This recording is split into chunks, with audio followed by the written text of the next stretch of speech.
Merci Seigneur Jésus-Christ. Merci Seigneur Jésus-Christ. Gloire et louange à toi Seigneur Jésus-Christ. Gloire et louange à toi Seigneur Jésus-Christ. Merci Seigneur Jésus-Christ. Gloire et louange à toi Seigneur Jésus-Christ. Alléluia. Alléluia. Voilà, que Dieu soit loué pour cet après-midi que Dieu nous a donné pour ce dimanche, qui est le premier dimanche du mois de janvier de l'an 2020, pour la lumière du jour que Dieu nous a fait voir et il a permis qu'en ce premier dimanche, nous puissions encore nous retrouver dans sa présence, comme dit la parole de Dieu. Vaut mieux un jour dans les parvis de Dieu que 1000 jours ailleurs. Que Dieu soit béni, que Dieu nous bénisse tous franchement, en notre Seigneur Jésus-Christ Nazareth. Alléluia. Prenons le Bible, nous allons faire la lecture de la parole de Dieu. Le président déjà nous a souhaité bonne année. On remonte encore bonne année. Bonne année à tout le monde. Alléluia. Je remonte encore, je répète encore les mêmes paroles. Bonne année à tout le monde. Heureuse et excellente année 2020.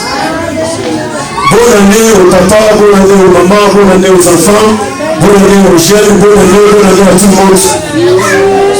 Bonne année, bonne année, bonne année. Voilà, que cette année soit pour toi une année de joie, une année de sourire, une année de réjouissance, une année de gloire, une année de toutes choses et d'excellence. Au nom de Seigneur Jésus-Christ Nazareth. Bonne année une fois encore. Et heureuse excellente année 2020. Psaume chapitre 138, verset 1 à 3. Mettons-nous debout pour le respect de la parole de Dieu. Nous allons lire la parole de Dieu. On s'est déjà salué, les présidents nous ont déjà demandé de nous saluer les uns les autres.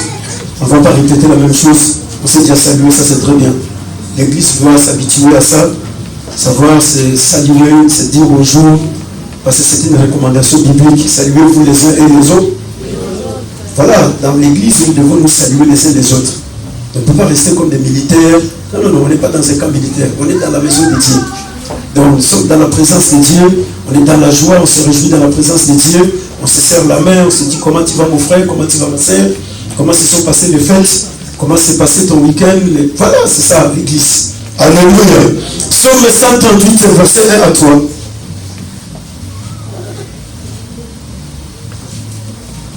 Psaume 138, verset 1 à 3. S'il y a un frère ou une sœur qui est rempli du Saint-Esprit, la sœur Merveille peut nous faire la lecture pour la gloire du Seigneur. Psaume 138, verset 1 à 3. Je te célèbre de tout mon cœur. Je chante tes louanges et je célèbre ton nom. À cause de ta bonté et de ta fidélité. À cause de ta bonté et de ta fidélité. Car ta renommée. C'est accru. Par l'accomplissement de tes promesses. Par l'accomplissement de tes promesses. Les jours où j'étais invoqué. Tu m'as exaucé. Tu m'as rassuré. Tu as fortifié mon âme. Parole du Seigneur. Amen. Alléluia. Amen. Voilà que Dieu nous bénisse tous sur la richement de Seigneur Jésus-Christ. Nous allons nous asseoir. Nous allons voir que Dieu existe et il est le rémunérateur de tous ceux qui le cherchent. Amen. C'est un cantique, c'est une louange qui est personnelle, individuelle. Amen. Nous avons fait un enseignement ici, l'avant passé, pour ceux qui étaient là. Nous avons parlé des types de louanges dans la Bible. On avait parlé de la louange universelle, qui est la louange internationale, qui est la louange qui concerne tout le monde. Où la Bible nous dit, tout ce qui respire doit louer le nom de l'Éternel. Alléluia. Tout ce qui a la respiration, c'est-à-dire tout homme sur la terre, qu'il soit chrétien ou pas, qu'il soit bandit, assassin, escroc, mais comme il est l'image et la ressemblance de Dieu, il a reçu le souffle et le vie de la part de Dieu, il doit savoir louer Dieu.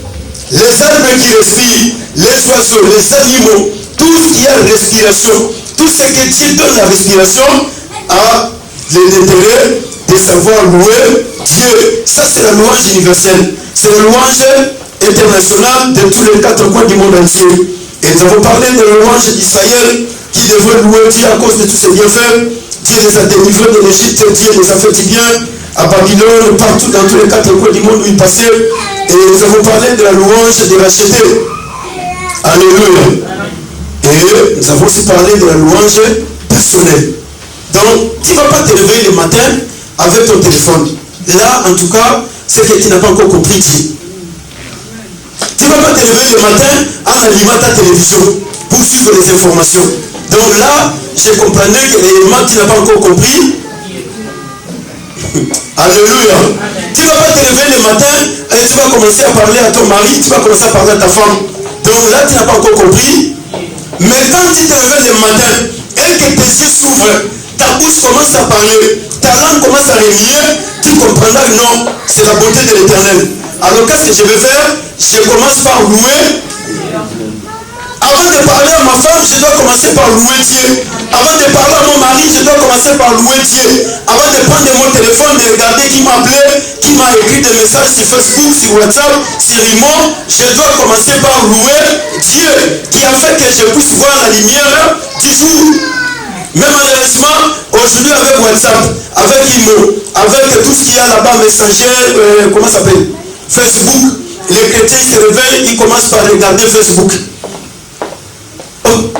On commence par regarder le message qui m'a écrit, on commence par regarder WhatsApp qui a envoyé tel message, qui a lancé une photo où je vais commander. Non frère, un vrai chrétien, un enfant de Dieu, un fils et une fille de Dieu ne se réveille pas en commençant par commenter des photos qui sont mises sur WhatsApp, sur Facebook, sur Imo. Non, il commence par d'abord louer Dieu. Ça c'est une louange personnelle de d'un homme qui a compris la grandeur de Dieu, d'un homme qui a compris la valeur de Dieu, qui est un homme qui a réalisé les merveilles que Dieu a fait dans sa vie. C'était David.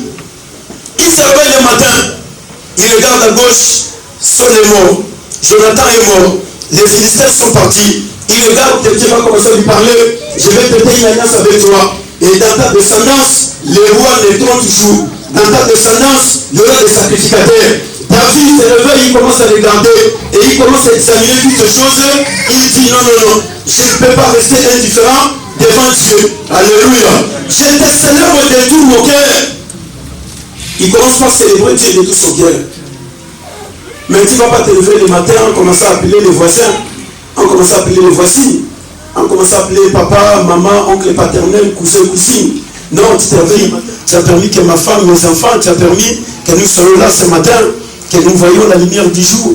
Tu as permis que nous puissions avoir la respiration, la bonne santé, la force physique. Tu as permis que ce jour nous soit une journée favorable. Tu commences à louer Dieu. David dit, je te célèbre de tout mon cœur. Alléluia. Il commence par célébrer son Dieu. Qu'est-ce que tu fais quand tu réalises le bonheur que Dieu a fait dans ta vie, quand tu réalises la vie que Dieu te donne, le souffle de vie que Dieu te donne? Alléluia. Tout à l'heure, le frère il vient de dire qu'il y a des gens qui sont morts. Hier, j'ai parlé avec un frère. Amen. J'ai parlé avec ce frère hier au téléphone à Kinshasa. On s'est parlé. Après, on s'est arrêté. Mais tout de suite, le matin, on m'envoie un message qu'il est mort à 2h du matin. Voilà comment les choses sont. J'ai des messages sur mon téléphone. Mais hier, j'ai parlé avec lui pendant au moins 2h30. Il était très bien. Il n'était pas malade. Mais on m'envoie le message que le frère est mort à 2h du matin. J'ai dit, mais voilà comment est-ce que Dieu fait les choses. Alléluia. Mais maintenant, quand tu réalises toutes ces choses dans ta vie, qu'est-ce que tu pourras donner à Dieu? Quand je réalise l'amour de Dieu, mais la personne avec qui j'ai parlé pendant beaucoup de temps, on s'est donné tant des idées, qu'est-ce qu'on pourra faire en 2020, mais à 2h du matin, cette personne, Dieu lui a récupéré son souffle de vie. La personne est partie. Les projets sont restés sur papier. Alléluia. Voilà pourquoi, frère, il ne faut pas être ingrat devant Dieu. Il ne faut pas être indifférent devant Dieu. David dit, je te célèbre de tout mon cœur.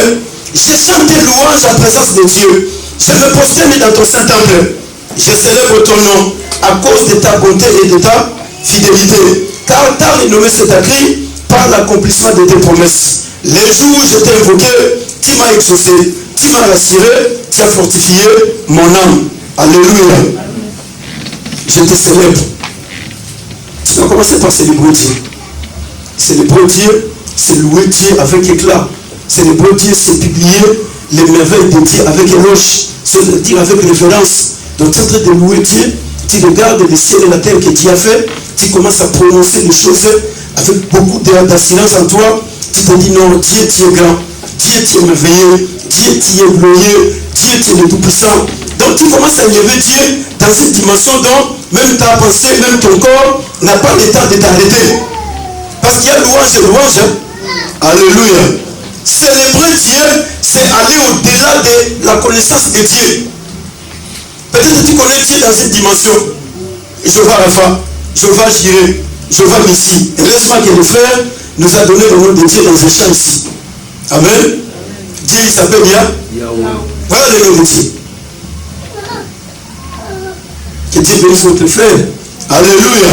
Célébrer Dieu, c'est aller au-delà des limites. C'est-à-dire que tes limites ne peuvent pas t'empêcher à célébrer Dieu. Même si tu es malade, même si tu as des problèmes, même si tu te retrouves environné dans un environnement où tu ne peux pas sortir, mais tu crois dans ton cœur que le Dieu qui a fait le ciel et la terre, le Dieu qui m'a donné la vie ce matin, le Dieu qui m'a gardé pendant que j'étais en train de dormir, et celui qui m'a réveillé le matin, lui il est capable d'ouvrir une porte là où toutes les portes sont fermées. Alors au lieu que je commence à parler de mes problèmes, au lieu que je commence à parler de mes situations, au lieu que je commence à parler parler des combats, je commence à célébrer Dieu. Dieu, je te célèbre parce que tu es ma victoire. Dieu, je te célèbre parce que tu es mon triomphe. Dieu, je te bénis parce que tu es la guérison de la maladie. C'est-à-dire que je ne tiens pas compte de la maladie qui est dans mon corps, mais je regarde Dieu qui est le médecin par excellence.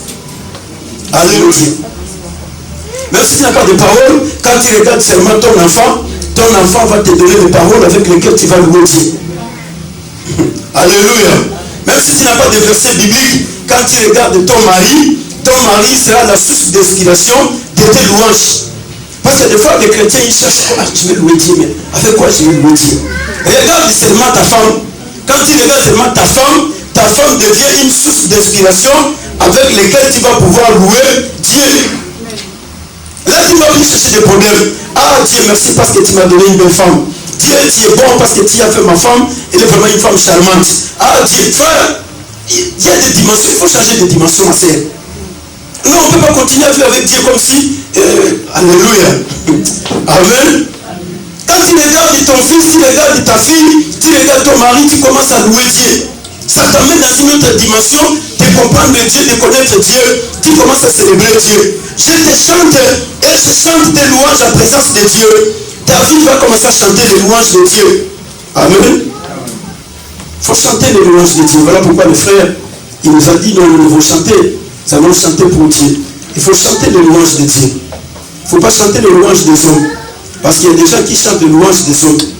Mais David ne chantait pas les louanges des hommes. David chantait les louanges de Dieu. Il faut chanter les louanges de Dieu. Frère, quand tu es dans la dimension de la louange, tu comprendras la grandeur et la valeur de Dieu. Parce que là, tu ne vas plus réaliser les choses qui se sont passées en 2019, mais maintenant tu réalises les choses que Dieu va faire avec toi en 2020. Parce que ce qui s'est passé déjà en 2019, cela est un pas. Et Dieu nous dit, ne vous souvenez plus des événements pas, ne considérez plus ce qui est en. Mais si le point d'arriver, je ferai des choses. Ah. Si le point d'arriver, je ferai quoi? Oh là là. Si le point d'arriver, je ferai quoi? Alors quand tu rentres dans sa parole, tu comprends que si le point d'arriver, là où je suis arrivé, en 2020, Dieu va faire avec moi des choses. Alors comme Dieu va faire des choses nouvelles, je vais les louer d'une manière aussi nouvelle. D'une façon. Non, je ne vais pas louer Dieu comme je l'ai loué en 2019. Non, non, non. En 2020, je vais louer Dieu d'une autre manière. Parce qu'il va faire des choses nouvelles. Quelqu'un qui va faire des choses nouvelles, tu vas les louer d'une manière ancienne? Non. Tu vas les louer comment? Alléluia. Quelqu'un qui va faire des choses nouvelles dans ta vie, tu vas le servir de la manière dont il le servait la fois passée? Non. Celui qui va faire des choses nouvelles dans ta vie, tu vas l'adorer comme tu l'adorais la fois passée? Oh, alléluia. Amen. David va commencer à célébrer. Il va chanter les louanges de Dieu en présence de Dieu. Et c'est écrit Dieu dans ta parole. Mais dans d'autres versions, c'est écrit devant les puissances célestes. Alléluia. Dans d'autres versions, c'est écrit devant la présence de Dieu terrestre. C'est-à-dire que David, il est en train de parler, je vais démontrer aux idoles, je vais démontrer aux satanistes, je vais démontrer aux sorciers, je vais démontrer aux charlatans, aux marabouts, aux occultistes, qu'il y a un seul Dieu véritable, c'est Yahvé, c'est lui qui a fait les cieux et la terre, c'est le seul Dieu qui sauve, c'est le seul Dieu qui délivre, c'est le seul Dieu qui guérit, c'est le seul Dieu qui bénit, c'est le seul Dieu qui change, c'est le seul Dieu qui élève, c'est le seul Dieu qui transforme. Pourquoi? Parce que David rentre dans sa vie, il regarde là où Dieu l'avait pris, et là où Dieu l'avait pris, aucun sorcier frère ne pouvait faire ces choses dans la vie de David, aucun charlatan, aucun marabout pouvait prendre un garçon derrière dans la bergerie de son père pour l'amener jusqu'à la royauté. Je ne sais pas s'il existe des pareils dieux dans ce monde. Il y en a. David réalise toutes ces choses. Amen. Et non seulement Dieu m'a amené dans la royauté, mais Dieu va conclure une alliance avec moi pour me dire que le roi qui régnera éternellement naîtra dans ma descendance. Yes. Dans ma descendance. Ah, mais quel Dieu! Amen. Alléluia. Amen. Quel Dieu et quelle promesse que je reçois de la part de Dieu. Mais cette promesse, un sorcier ne peut pas me les donner. Cette promesse, un charlatan ne peut pas me les donner. Cette promesse, aucun marabout ne peut me le donner. Aucun imam, aucun prêtre, aucun pasteur, aucun évangéliste, aucun apôtre ne peut donner par une promesse. David rentre dans toutes choses. Il dit non. Devant les sorciers, je vais chanter les louanges de Dieu. Devant les féticheurs, je vais chanter les louanges de Dieu. Non frère, non ma soeur, il faut changer de dimension avec Dieu. Tu n'as pas besoin d'exalter les sorciers et les sorciers à tout moment dans tes prières, mais celui dont tu as besoin d'exalter dans tes prières, c'est le Dieu créateur du ciel et de la terre. Même devant les marabouts, tu dois leur dire non, j'ai un grand Dieu. Alléluia. Amen. Devant les problèmes, tu n'as pas besoin d'adorer les problèmes. Ah, Nzambe. Paul ne sait pas boyer. Ah, Nzambe. Oh, j'ai horreur avec toutes ces prières-là. Alléluia. Là, on est en train de diminuer Dieu. On prend Dieu comme si c'était un petit Dieu. Mais la Bible dit, il est le Dieu grand et redoux. Il est le Dieu grand et redoux. Celui qui habite en vous est plus grand que celui qui est dans les. C'est ça la parole de Dieu, n'est-ce pas?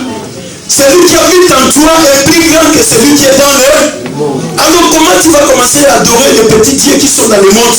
David va démontrer la valeur de son Dieu devant les dieux qui sont sur la terre, devant les idoles, devant les marabouts, les charlatans. David dit, je vais commencer à chanter les louanges de Dieu.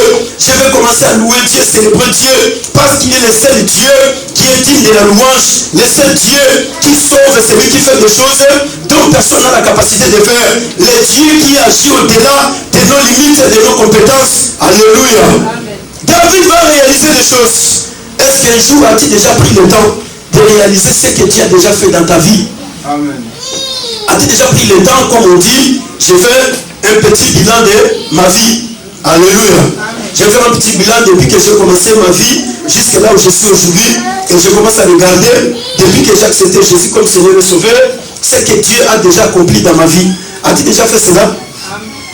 Les jours où tu feras cela, c'est ce jour-là que tu vas commencer à considérer Dieu. Les jours où tu feras cela, c'est ce jour-là, frère, que tu vas commencer à honorer Dieu. C'est ce jour-là, même si tu as des problèmes, tu ne vas pas te voir comme si tu es libre sur la terre, mais tu comprendras que ces problèmes sont arrivés. C'est pour qu'en fait que je puisse louer Dieu, pour que je puisse célébrer Dieu. Alléluia. Et ce jour-là, tu vas changer ta façon de servir Dieu. Ce jour-là, tu vas changer ta façon de marcher avec Dieu. Ce jour-là, tu vas changer ta façon de faire les choses avec Dieu. Ce jour-là, tu verras que Dieu est bon. Dieu serait capable de tout dans ma vie. Et même si tu as des problèmes, tu vas continuer à prier Dieu. Même si tu as des difficultés, tu vas continuer à chercher la face de Dieu. Tu te mettras toujours à louer Dieu. David dit, je me prosterne dans ton saint temple. Et je célèbre ton nom à cause de ta bonté et de ta fille. Alléluia. Amen. À cause de ta bonté et de ta fille. Je me prosterne devant ton saint temple. Mais pourquoi nous ne nous prosternons pas devant Dieu? Pourquoi on ne se prosterne pas devant Dieu? Et quand David parle, je me prosterne devant ton saint temple, le temple n'était pas encore construit à cette époque. Mais il parle, je me prosterne devant ton saint temple, mais le temple n'existait pas. Le temple était seulement dans la pensée de David. Et c'est pour cela qu'il va chercher à matérialiser sa pensée. Et il vient dire au prophète Nathan, je vais construire un temple pour la gloire de Dieu. Mais cela était dans sa pensée. Alléluia. Car c'est Salomon qui a construit le temple, n'est-ce pas? À l'époque de David, le temple n'existait pas. Il y avait que les tabernacles qui étaient portatifs. Mais comme il avait la pensée de construire le temple pour son Dieu, cette pensée qui était en lui, David va commencer à exprimer ses... Alléluia. Amen. David va commencer à exprimer. Quelle est ta pensée pour Dieu en 2020? Dans tes projets, est-ce que tu as mis Dieu ou bien tu t'es mis toi-même? Alléluia. La Bible dit ceci, l'homme forme des projets, mais c'est le destin de l'Éternel qui s'accomplit. David, cela était dans sa pensée. Je me prosterne devant toi dans ton saint temple. Mais le temple n'était pas encore construit. Mais le temple, c'était une pensée dans David. Quel jour je bâtirai le temple pour la gloire de mon Dieu. De tous les bienfaits que Dieu m'a fait, de tout ce que Dieu a accompli dans ma vie, tout ce qu'il a réalisé à moi, un jour je bâtirai un temple pour Dieu. Mais lui, il va déjà précipiter les choses. Je t'adore dans ton saint temple. Je te loue dans ton saint temple. Quelle est ta pensé pour la gloire de Dieu cette année 2020? Qu'est-ce que tu penses accomplir pour la volonté de Dieu? Dieu qui t'a fait du bien, Dieu qui t'a sauvé, Dieu qui t'a délivré, Dieu qui t'a guéri. Quelle est ta pensée pour Dieu en 2020? Qu'est-ce que tu réfléchis? David, lui, il a réfléchi construire le temple. Et toi, tu réfléchis faire quoi pour Dieu en 2020? C'est une question. Alléluia. Qu'est-ce que tout un chacun de nous ici est en train de planifier, faire pour la gloire de Dieu en 2020? Peut-être que cela n'était pas dans ton esprit, cela n'était pas dans ta tête. Tu te disais, bon voilà, je vais faire ceci pour moi, je vais faire ceci pour ma femme, pour mon mari, pour mes enfants. Mais Dieu n'est pas dans l'intérieur. Pour Dieu, tu dis, ah Dieu merci parce que tu m'as donné la vie, mais en tout cas Dieu soit béni, mais en tout cas moi je n'ai rien à faire pour toi. Non, dis frère, David avait la pensée de faire quelque chose pour la gloire de son Dieu. Et nous aussi, comme étant fils et filles de Dieu, nous devons toujours savoir que quand Dieu nous fait du bien, nous devons avoir une pensée penchée vers Dieu. Qu'est-ce que je veux faire pour la gloire de Dieu? En 2020, il y a Dieu qui m'a fait du bien, Dieu qui m'a fait grâce, Dieu qui m'a accordé beaucoup de bonheur. Maintenant, qu'est-ce que je ferai pour la gloire de Dieu? De quelle manière dont je vais servir Dieu en 2020? De quelle manière dont je vais m'approcher de Dieu en 2020? De quelle manière dont je vais évangéliser pour la gloire de Dieu en 2020? De quelle manière dont je vais me rapprocher de Dieu en 2020? De quelle façon dont je vais adorer Dieu? Qu'est-ce que je vais faire pour la gloire de mon Dieu? Ce qui va plaire le cœur de mon Dieu en 2020. David prend l'initiative de se prosterner devant le temple de Dieu, dans la présence de Dieu, pour adorer son Dieu à cause de sa bonté et de sa fidélité. Dieu, il est mon frère. Regarde la bonté de Dieu. Toi et moi, nous ne sommes pas morts, on est encore en vie. Mais ceux qui sont morts, qu'est-ce que nous avons fait? Nous sommes plus forts que ceux qui sont partis hier? Non. Nous sommes plus beaux que ceux qui sont morts ce matin? Non. Nous sommes plus belles que ceux qui vont mourir à 12 heures? Non. Tout ça, c'est la bonté de Dieu. Vous savez, il y a des choses, il y a des fois, on prend cela à la légère, hein, parce qu'on est habitué. Alléluia. On est habitué. Et comme on est habitué avec cela, on prend cela à la... On parle de la bonté de Dieu. Hein. Ah, Dieu, il est bon. Dieu, il est bon. Mais comme tu es habitué avec cette bonté, donc, tu vois, quand ça devient une routine, hein, qu'est-ce que ça fait? Donc, cela n'est plus intéressant. Cela n'est pas intéressant. C'est comme ça, nous les chrétiens, on est habitués. C'est une routine. Habitué de parler de la bonté de Dieu. Habitué de parler de l'amour de Dieu. Habitué de parler de toutes ces choses. Mais frère, quand nous parlons de ces choses, cela doit nous amener à comprendre que non. Réellement, ce que je dis, c'est ce que je suis en train de vivre. Alléluia. Ce que je dis, c'est ce que je suis en train de vivre. Donc, en vivant la bonté de Dieu, cela me pousse automatiquement à vénérer Dieu. Cela me pousse automatiquement à obéir à Dieu. Cela me pousse automatiquement à craindre Dieu. Cela me pousse automatiquement à respecter et honorer Dieu. Parce que je vis par la bonté de Dieu. David, il a compris que n'eût été la bonté de Dieu. Ah, le jour où j'ai pris la femme d'Iri, il devrait me tuer. Alléluia. Amen. Les jours où j'étais là-bas, de ces jours-là, les choses seraient très compliquées pour moi. N'eût été la bonté de Dieu. Les jours où je me suis détourné d'Israël, je suis parti dans les camps des Philistins. Les rois des Philistins devaient me tuer. Mais les rois l'avaient protégé ces jours-là. David, il a commencé à faire des aventures. Mais après, il va comprendre que c'était la bonté de Dieu qui a fait que Dieu puisse l'épargner, même de la mort entre les mains des Philistins. Les Philistins, ils ont dit au roi, mais cet homme, c'est bien lui qui avait tué Goliath. Tu le reçois encore dans notre territoire. Mais comment cela va se faire? Il va nous exterminer. Alléluia. Il y a des choses, quand nous les réalisons, frère, ça nous pousse à comprendre que non, sans Dieu réellement dans ma vie, je suis nul. Amen. Je suis nul. Amen. Combien de combats que Dieu a combattu pour toi? Combien de délivrances que Dieu t'a délivré? Combien de bonnes choses que Dieu a fait dans ta vie? Combien de miracles et de signes et de prodiges que Dieu a opérés? David dit à cause de ta fidélité. Quand je réalise ta fidélité, Dieu il est fidèle, frère. Même si les choses tardent, mais tu dois comprendre qu'un jour Dieu finira toujours par les accomplir. Ce qu'il a dit qui est sorti de sa bouche, Dieu dans sa fidélité, il finira par les accomplir. Dieu il avait promis à Papa Mbeza qu'un jour il sera en Europe. Mais à l'âge avancé, Papa Mbeza est là. À cause de la fidélité de Dieu. Amen. Quelle est la différence entre le Brundon qui est né en France et Papa Mbeza qui est venu à l'âge de la vieillesse? Quelle est la différence? Alléluia. Alléluia. Non, c'est sérieux. Quelle est la différence?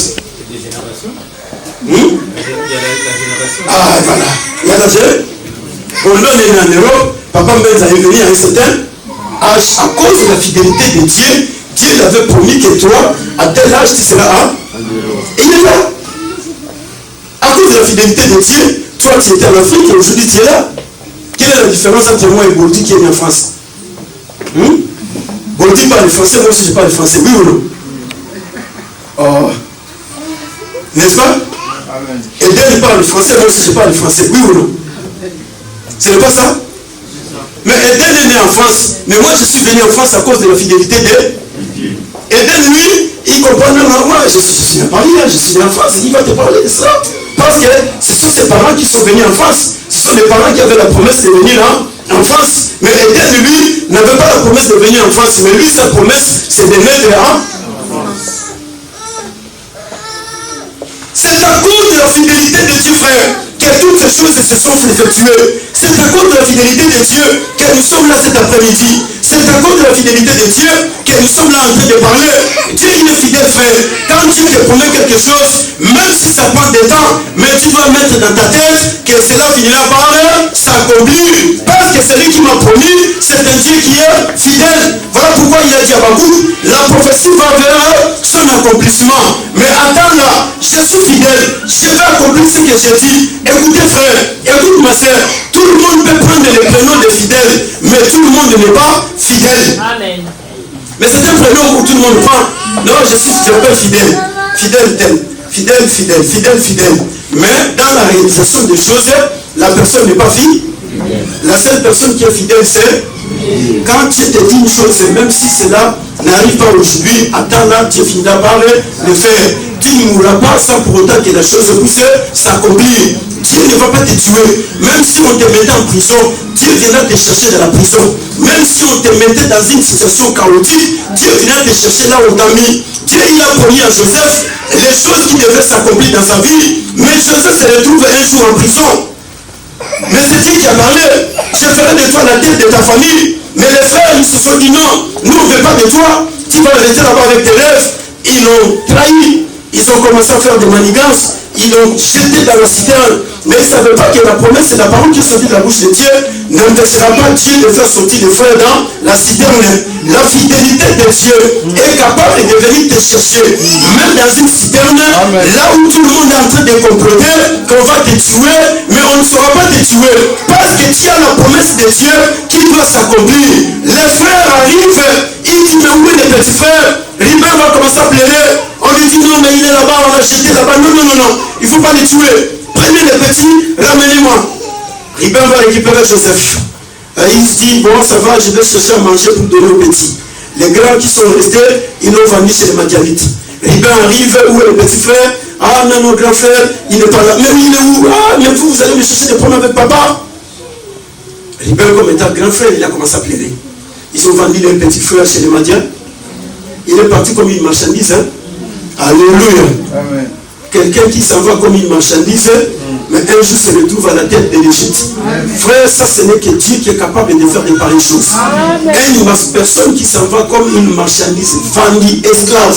Mais un esclave qui est vendu dans un pays étranger, il se retrouve à la tête du pays. Tout ça c'est pourquoi, à cause de la fidélité de Dieu, quand Dieu promet quelque chose, tu dois savoir que Dieu finira par accomplir ces choses. Voilà pourquoi David dit, tu as renommé cet écrit à cause de l'accomplissement de tes promesses. Alléluia. Amen. La renommée de Dieu s'est écrit à cause de l'accomplissement des promesses de Dieu. Amen. Dieu il a accompli les promesses dans la vie de Joseph. Joseph dira à ses frères, allez dire à mon père, la gloire que Dieu m'a donnée en Égypte. Vous allez parler à mon père, vous l'avez dit que je suis mort, mais je ne suis pas mort. Vous allez lui annoncer tout ce que vous avez vécu avec vos deux yeux. Alléluia. Le Dieu de l'accomplissement de la parole. Il est fidèle, frère. Il est capable de tout. Même si tu te retrouvais dans un cercueil. Mais comme la promesse de Dieu ne s'est pas encore accomplie, Dieu viendra te ressusciter comme il a ressuscité Lazare.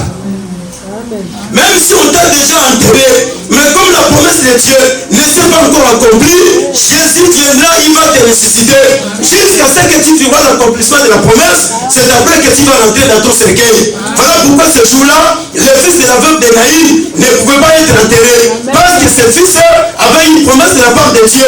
Il était mort, il était dans un cercueil, prêt à aller être enterré. Mais quand ils allaient pour l'enterrer, la vie est apparue. Jésus arrive, il dira non, ce temps n'est pas encore arrivé pour l'enterrer, parce qu'il y a une promesse qui ne s'est pas encore accomplie dans la vie de cet homme. La promesse de Dieu doit s'accomplir.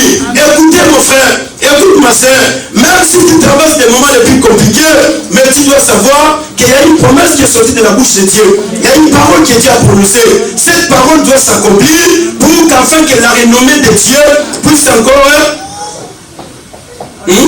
s'accomplir. Ta renommée s'est accrue à cause de l'accomplissement de tes promesses. Dieu il a accompli des promesses dans la vie de David. Dieu lui avait promis que tu deviendras roi. Mais les boiteux l'ont dit, tu n'entrais pas à Jérusalem. Et même les aveugles. Quel combat. Alléluia. La Bible dit, même les aveugles se sont opposés. Ils l'ont dit, toi tu n'entreras pas à Jérusalem. Même les boiteux, ils se sont dit, à Jérusalem tu n'entreras. Ah, même vous aussi, c'est en train de m'empêcher que je n'entre pas. Oui, tu ne vas pas entrer. Mais comme la promesse de Dieu était dans la vie de David, Abner, après la mort du roi Saïl, qu'est-ce qu'il a fait? Il a voulu changer les choses. Abner, au lieu de ramener la royauté chez David, Abner va prendre le fils du roi, il va l'établir comme étant roi. Il va ignorer David. Il dira non, ce n'est pas David qui doit devenir roi. David doit rester à Hébron.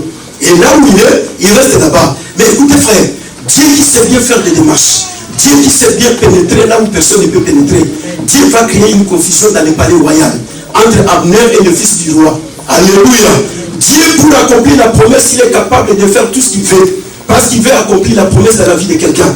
Dieu va pousser Abner d'aller prendre la femme de son maître. Alléluia. Dieu, il va pousser Abner d'aller prendre la femme de Saul. Parce que Dieu veut accomplir la promesse dans la vie de David. Et quand Abner va prendre la femme du roi, le fils du roi se réveille le matin. Il dit, mais tiens, toi tu n'es pas notre père. Notre père vient de mourir il n'y a pas longtemps. Et aujourd'hui, toi tu vas prendre sa femme pour s'accoupler. Abner lui dira, c'est aujourd'hui que tu me traites comme un chien. J'ai été toujours bienveillant à l'égard de ton père. J'ai tout fait pour ton père. Mais aujourd'hui, à cause de cette femme, tu es en train de me compliquer et tu crois que moi je travaillais pour le peuple judéen. Bon, comme tu m'as traité de cette façon, je vais chercher David. Parce que la royauté appartient à David. La royauté appartient à David. David était là en train de chercher comment je vais faire pour affranchir les murailles. Comment je vais faire pour arriver à Jérusalem. Et le matin, David se réveille, on lui dit, écoutez, il y a Abner qui est en train de te chercher. Et Joab lui dit, il faut faire très attention avec Abner. Peut-être qu'il est venu pour te tuer. Parce qu'Abner, c'est notre adversaire, permanent de tous les temps. Même si Saul est mort, mais lui, il continue à soutenir toujours la maison de Saul. Il faut faire très attention. David dira, non, laissez-le entrer. Et Abner va entrer. Quand Abner entre, la première question qu'il va poser à David, à qui appartient le roi? La royauté. Amen. À qui appartient le roi? La royauté. Pose-lui la question. À qui appartient le roi? La royauté. À qui appartient la royauté? Il y en a. Alléluia. Amen. David lui dit, la royauté m'appartient. Abner lui dit, voilà, je suis venu pour qu'on puisse conclure une alliance entre toi et... Parce que c'est toi qui vas devenir roi sur tous les territoires d'Israël. Tu ne vas pas rester à Hébron. À Hébron, tu es caché. Tu ne vas pas rester ici. Tu dois aller à Jérusalem. Parce que ta place, c'est à Jérusalem. Alléluia. À qui appartient la royauté? La royauté m'appartient. À qui appartient toutes ces choses? Cela t'appartient. Mais le problème, tu dois comprendre que tu es en train de faire des démarches. Les démarches que tu es en train d'effectuer, toi tu ne sais pas comment cela va y arriver. David ne savait pas, mais David voit Abner qui arrive. Et quand Abner arrive, Abner lui dit, je viens pour te couronner roi sur tout Israël. Alléluia. Toutes ces choses que Dieu a prévues, cela est pour toi. Mais le problème, il y a des Abner qui sont en train de te combattre. Le problème, Il y a des autres côtés, il y a des gens qui sont en train de s'opposer. Mais tous ceux qui sont en train de s'opposer, Dieu il est en train de faire des démarches. Dieu il est en train de travailler pour toi. Dieu il est en train de travailler en ta faveur. Dieu il est en train de travailler en faveur de cette église. Parce que la royauté nous appartient. La bénédiction de Dieu nous appartient. Le mariage t'appartient. La fécondité t'appartient. L'élévation t'appartient. La gloire de Dieu t'appartient. La grâce t'appartient. Le salut t'appartient. La délivrance t'appartient. Mais de l'autre côté, il y a Abner qui est en train de faire des manipulations. Mais le même Abner, c'est lui que Dieu va utiliser pour te ramener sur la royauté. La même personne qui est en train de refuser, c'est la même personne que Dieu va utiliser pour que tu entres dans ta royauté. C'est la même personne. Même s'il est en train de refuser aujourd'hui, mais demain il va libérer. Parce que Dieu va lui faire des aventures qu'il n'a jamais compris dans la vie. Dieu lui a fait des aventures dans le palais royal dont Abner ne pouvait pas refuser. Abner lui dira non, non, non, je vais chercher David. Alléluia. Dieu est en train de travailler pour cette église. Dieu est en train de faire des démarches, frère. Parce que la grandeur nous appartient. L'élévation nous appartient. L'épanouissement nous appartient. L'évolution des progrès nous appartient. Mais Dieu est en train de travailler à côté des Abner qui est en train de s'opposer. Car la renommée de Dieu doit s'accroître. La renommée de Dieu doit se répandre de frère. Notre Dieu. Notre Dieu n'est pas un Dieu de mort, mais c'est un Dieu de vivant. Le Dieu dont nous sommes en train de servir, tout le monde doit parler de lui. Le Dieu dont tu es en train d'adorer, tout le monde doit parler de lui. Ces promesses dans ta vie finiront par s'accomplir. Alléluia. Les promesses de Dieu finiront par s'accomplir. Même si tu te retrouves sur les lits de l'hôpital, Dieu viendra te chercher, il va te guérir. Parce que les promesses de Dieu ne se sont pas encore accomplies. À moins que tu n'aies pas une promesse de la part de Dieu. Mais s'il y a une promesse, Dieu viendra te chercher. Alléluia. Alléluia. Dieu viendra te chercher. Le frère Mendes, il a passé 2 ans frère sur les lits de l'hôpital. Tous les jours, néanmoins, j'allais le visiter à l'hôpital. 2 ans. 365 jours fadés. Ça fait combien? Sur les lits de l'hôpital. Avec des appareils compliqués dans les corps. Quand il vient le matin, les médecins te disent désespéré. Je ne crois pas que demain cet homme sera en vie. Je dis non, ça c'est toi qui as parlé, mais Dieu n'a pas encore parlé. Ah, toi aussi tout le temps tu parles de Dieu. Oui, mais je parlais de Dieu parce que moi je connais Dieu. Moi je ne connais pas la médecine. Toi tu connais la médecine, mais moi je connais Dieu. Tout le temps Dieu. Bon, va voir si c'est Dieu là, il va faire quoi. Yes. Tu viens là demain et il te dit encore, ah, Dieu est là, oui, mais. Ah, c'est mon répond là, je ne sais pas. Hein. Bon, va le voir. Tu regardes la personne, toi-même aussi ta foi commence à disparaître. Hein. Tu te dis, ah non, demain, je ne viendrai pas rencontrer cet homme. Mais comme il avait une promesse de la part de Dieu, et que cette promesse ne s'est pas encore accomplie, 2 ans après, frère, Dieu, il a guéri ses frères d'une manière souveraine. À l'hôpital, là-bas, comment s'appelle cet hôpital? Georges Pompidou. Les frères, il est appelé les miraculés. Les médecins sont restés bouche bée. Il s'est dit, mais non. Toi là, tout le temps, tu parlais de Dieu. Nous, on croyait que c'était de la blague. J'ai dit, non, moi, je ne peux pas faire de la blague avec vous. Je viens ici pour vous dire qu'il y a un Dieu. Et le frère, il est appelé miraculé. Aujourd'hui, le frère, il est en train de témoigner la grandeur de Dieu. Il est en train aujourd'hui de parler de Dieu. Aujourd'hui, le frère, il sert Dieu d'une autre manière, de la façon dont il avait compris Dieu hier. 365 jours fois 2 frères, Dieu t'a allongé sur le lit de la maladie, sur le lit de l'hôpital, bloqué par des appareils. Tu n'as pas le temps de te déplacer. Mais c'est lui qui est capable de faire de pareilles choses. C'est le Dieu créateur du ciel et. Alléluia. Voilà pourquoi David dit, t'as renommé cet acquis à cause de l'accomplissement de tes promesses. Le médecin, il a dit, toi, quand tu sortiras de l'hôpital, ta vie est finie, tu ne mettras plus au monde. Mais aujourd'hui, sa femme a mis au monde. C'est ça la parole déclarée par le médecin. Tu ne mettras plus haut parce que ta situation est quoi? Même si ton Dieu t'a guéri, mais tu es privé. Alléluia. Les diables, il est toujours comme ça. Hein? Il viendra toujours avec une parole pour te décourager. Pour te faire voir que non, oui, Dieu il a fait ceci à côté, mais de l'autre côté, il est rempli. Tu ne mettras plus au monde. Mais aujourd'hui, sa femme a mis haut. Parce qu'il y a une promesse de Dieu qui a été donnée. Voilà pourquoi quand tu donnes la promesse, frère, même si tu te retrouves en prison, Dieu viendra te chercher. Parce que la renommée de Dieu doit s'accroître. David dit, les jours où je t'ai invoqué, tu m'as répondu, tu m'as rassuré et tu m'as fortifié. Les versets 3, David il a invoqué l'Éternel. David il a prié. Voilà pourquoi mon frère, il faut continuer à prier Dieu. David il a dit dans sa parole, je t'ai prié l'Éternel, tu m'as exaucé. Je t'ai prié, tu m'as fortifié. Je t'ai prié et tu m'as rassuré. Il y a que Dieu qui nous rassure l'avenir sur la terre. Personne sur la terre ne peut nous rassurer l'avenir. Personne. C'est Dieu qui nous fortifie. Voilà pourquoi tu dois toujours t'approcher de Dieu dans la prière. Il faut chercher toujours la face. Verset 24.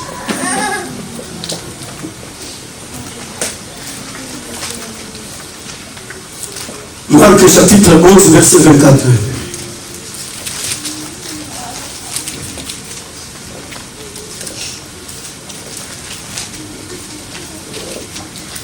Marc chapitre 11, verset 24, je lis la parole de Dieu. C'est pourquoi je vous dis, tout ce que vous demanderez, en priant, croyez que vous l'avez reçu. En priant, croyez que vous l'avez reçu. Et vous le verrez s'accomplir. Et vous le verrez ça. Alléluia. Vous le verrez ça. Et vous le verrez ça. Car il me fait écrit à cause de... Non. Vous avez déformé la phrase. Il ne faut pas déformer la phrase. Car il me fait écrit à cause de l'accomplissement de tes promesses. Alléluia. La renommée de Dieu s'est écrite à cause de l'accomplissement de ses promesses. La renommée de Dieu s'est répandue à cause de l'accomplissement de ses promesses. Et le même Dieu dont sa renommée s'était répandue ce jour-là, quand il a accompli les promesses dans la vie du peuple d'Israël, il a accompli les promesses dans la vie de David, il a accompli les promesses dans la vie d'Abraham. Jésus était sur la terre. La Bible dit que la renommée de Jésus s'est répandue. Alléluia. Il est revenu des Jourdains. Après les Jourdains, il est parti dans le désert. Jésus il a prié. Après avoir prié, Jésus il a commencé à prier pour les malades. Il a commencé à chasser les démons. Il a guéri les malades, il a purifié les lépreux. La Bible dit la renommée de Jésus a commencé à se répandre. Alléluia. Sa renommée a commencé à se répandre. Tout le monde a commencé à entendre parler de Jésus. Même ceux qui n'ont pas vu, mais ils ont entendu parler de Jésus. Donc Dieu c'est ça. Dieu ne veut pas s'arrêter dans ces 4000 où nous sommes là. Non. Dieu ne veut pas s'arrêter seulement dans ton cœur là. Oui, Dieu il habite dans mon cœur. Non. Mais Dieu il a besoin d'aller au-delà des limites. Dieu il a besoin d'aller au-delà des frontières. Parce que Dieu n'a pas de frontières. Dieu n'a pas de limites, frère. Tu ne peux pas poser des limites pour Dieu. Personne ne peut poser des limites pour dire ah oui, moi je garde Dieu pour moi. Non. Dieu quand il fait des choses, c'est pour qu'enfin que sa renommée puisse se répandre. Pour que tout le monde sache qu'il y a un Dieu qui a fait quelque chose de l'autre côté. La personne dont vous avez dit que cette personne ne va pas se libérer, mais Dieu l'a délivré. La personne dont vous aviez dit que cette personne, les sorciers l'ont maudit, mais la même personne qui était maudite, Dieu l'a béni. La renommée de Dieu doit se répandre. La personne dont vous avez jeté de la prison, Paul et Silas, Dieu les a délivrés de la prison. La renommée de Dieu doit se répandre. Voilà pourquoi la Bible dit, tout ce que vous avez demandé en priant, croyez-le que vous l'avez reçu. Donc tu dois croire que tu as déjà reçu tout ce que tu as demandé à Dieu dans la prière. David dit, les jours où je t'ai invoqué, tu m'as exaucé, tu m'as fortifié et tu m'as rassuré. Alléluia. Voilà la puissance de la prière. Quand nous prions, Dieu il nous fortifie. Là où on devrait s'affaiblir, mais la force de l'esprit vient encore à nous. Là où notre foi devrait pouvoir devenir très faible, mais la force de la prière, l'esprit de Dieu qui vient à nous, nous donne encore la force de continuer la marche. Et nous l'assure encore que Dieu n'a pas encore dit son dernier mot. Tu dois continuer à prier, tu dois persévérer. Et la Bible dit, nous l'avons reçu. Le verbe est recevoir le continuer au présent, mais le verbe s'accomplit et continuer au futur. Vous le verrez s'accomplir. Ça dit que Dieu c'est un Dieu d'accomplissement. Dieu ne fait pas des choses inachevées, frère. Comme des hommes qui bâtissent des maisons sur la terre, et comme il y a pris l'argent pour achever la maison, la personne laisse la maison comme ça. Chez moi, à Kinshasa, il y a des grandes maisons qui sont restées inachevées jusqu'à aujourd'hui. On a commencé à construire cette maison depuis 1992. Et une maison de 24 chambres. Et quand la personne volait l'argent, quand il était encore député, ministre, il est parti, il a commencé à construire une grande maison de 32 chambres. Et le jour où il a été bien dehors du gouvernement, il n'est plus ministre, il a pris l'argent. Cette maison, vous allez la rencontrer comme ça, non achevée. Elle est là, parce que a plus d'argent pour achever la mer. Mais Dieu ne fait pas des choses non achevées. Dieu, quand il commence une chose, il doit lâcher.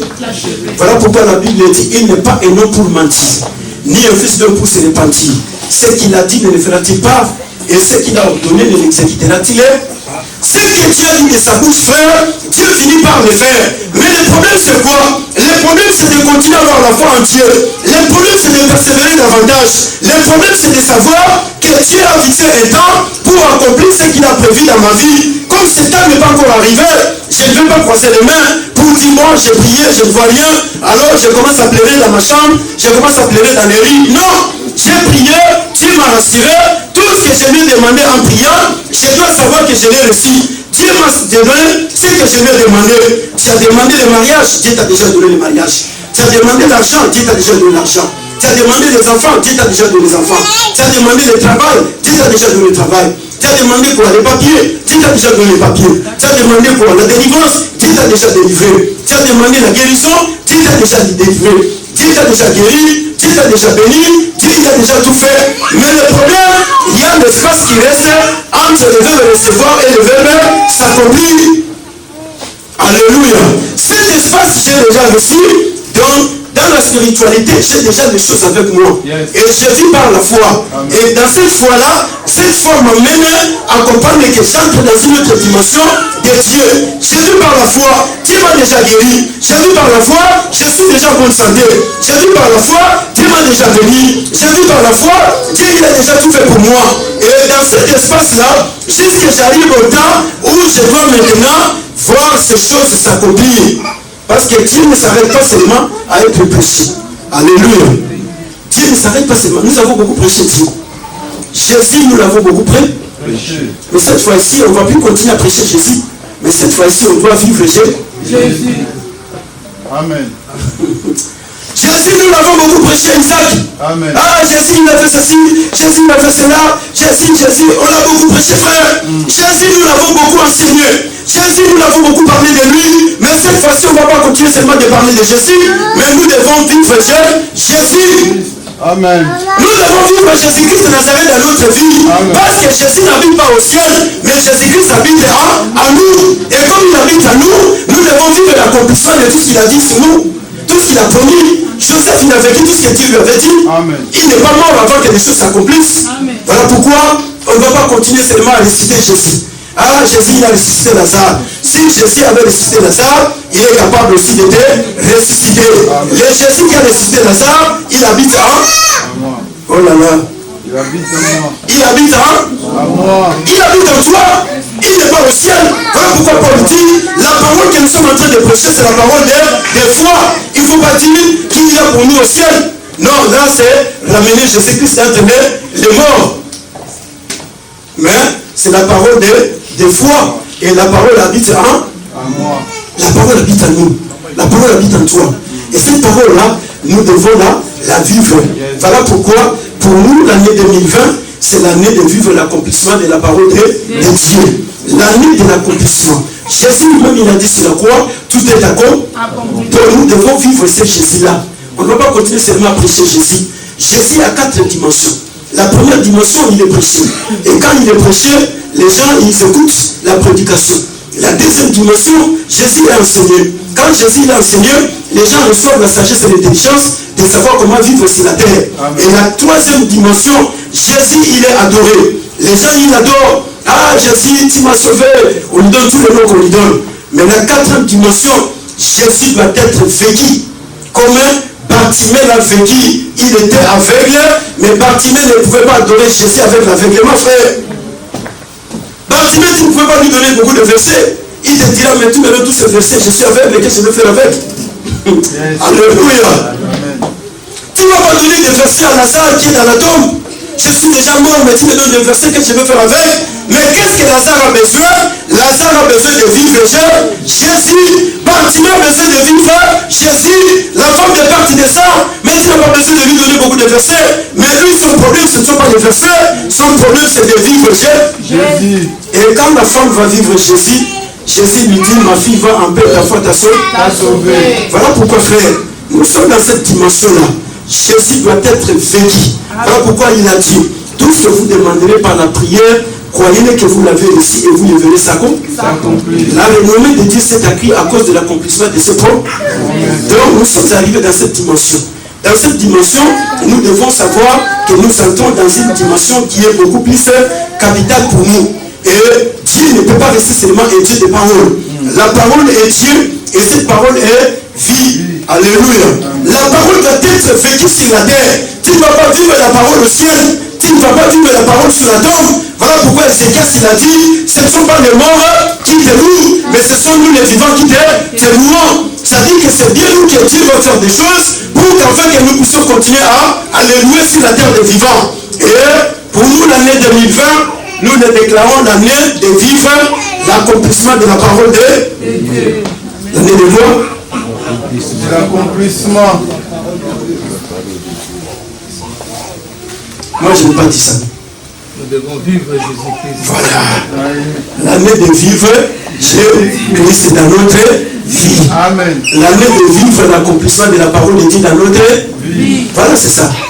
Parce que quand vous dites seulement l'accomplissement, vous vous arrêtez dans quelque chose, mais le reste qui est avant, vous les avez rejetés. Alléluia. Donc pour nous, c'est l'année de vivre l'accomplissement de Jésus dans notre vie. Jésus, nous devons le vivre. Lazare, il a vécu Jésus. Lazare, il ne va pas te donner la théorie. Lazare, il te dira, oui, j'étais mort, mais Jésus m'a réussi. Donc, tu dois dire aux gens que j'étais malade, Jésus m'a guéri. J'avais des problèmes, Jésus m'a donné la solution. J'étais dans la prison, Jésus m'a guéri. Joseph, il n'a pas parlé de Dieu seulement comme une littérature. Il a dit aux gens, j'étais dans la prison, mais Dieu m'a délivré de la prison. Il a fait de moi premier ministre. C'est ce que nous devons vivre sur la terre avec Jésus-Christ Nazareth. Nous devons vivre l'accomplissement. Voilà pourquoi il a dit, tout ce que vous demanderez en priant, sachez que vous l'avez reçu et vous le verrez ça. Cela doit s'accomplir. Donc, nous devons vivre l'accomplissement de la parole de Dieu. Nous devons vivre Jésus-Christ dans notre vie. Dis-lui, tu dois vivre Jésus-Christ dans ta vie. Tu dois vivre Jésus-Christ dans ta vie. Amen. Dis-lui avec beaucoup de force. Tu dois vivre Jésus-Christ dans ta vie. Bon, maintenant nous allons parler pour notre église. Notre église doit vivre Jésus-Christ dans... Allons-y. Alléluia. Donc l'église de la faute antique doit vivre Jésus-Christ de Nazareth. Amen. Donc Jésus ne va plus rester seulement théorie, mais il y a la théorie et il y a la pratique. Alléluia. C'est ce que nous allons vivre avec Jésus-Christ en 2020. Amen. Donc rassurez-vous et soyez sereins. En 2020, nous n'allons pas rester dans la littérature. En 2020, nous avons la littérature et la pratique. Amen. Alléluia. Amen. Il n'y a pas beaucoup de théories parce que les théories, nous l'avons déjà beaucoup donné. Mais maintenant, avec des versets, vous allez rester là-bas jusqu'aujourd'hui. Mais la Bible dit, ils ont prié. Jésus est descendu, il a ébranlé les fondements de la prison. Nous devons persévérer dans la prière. Si nous voulons vivre Jésus-Christ dans notre vie, nous devons persévérer dans la foi. Nous devons persévérer à servir Dieu. Nous devons persévérer encore davantage à évangéliser. Nous devons persévérer à faire la volonté de Dieu et nous allons vivre Jésus-Christ dans notre vie. Que Dieu nous bénisse au nom de Seigneur Jésus-Christ. Alléluia. Nous allons vivre Jésus-Christ dans notre vie. L'année 2020, c'est l'année de vivre l'accomplissement de la parole de Dieu. C'est l'année de vivre Jésus-Christ dans nos vies. Mettez debout.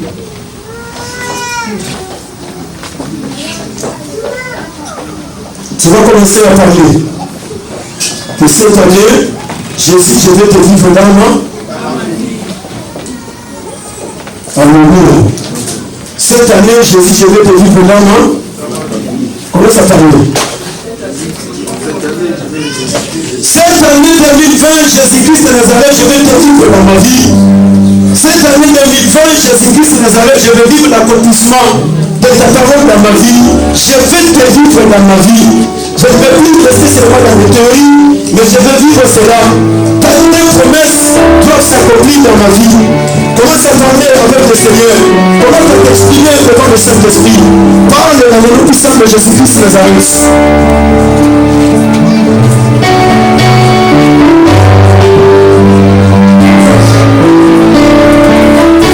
Parle dans le nom puissant de Jésus-Christ de Nazareth.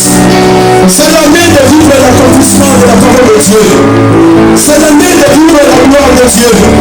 C'est l'année de vivre l'accomplissement des promesses de Dieu. C'est l'année de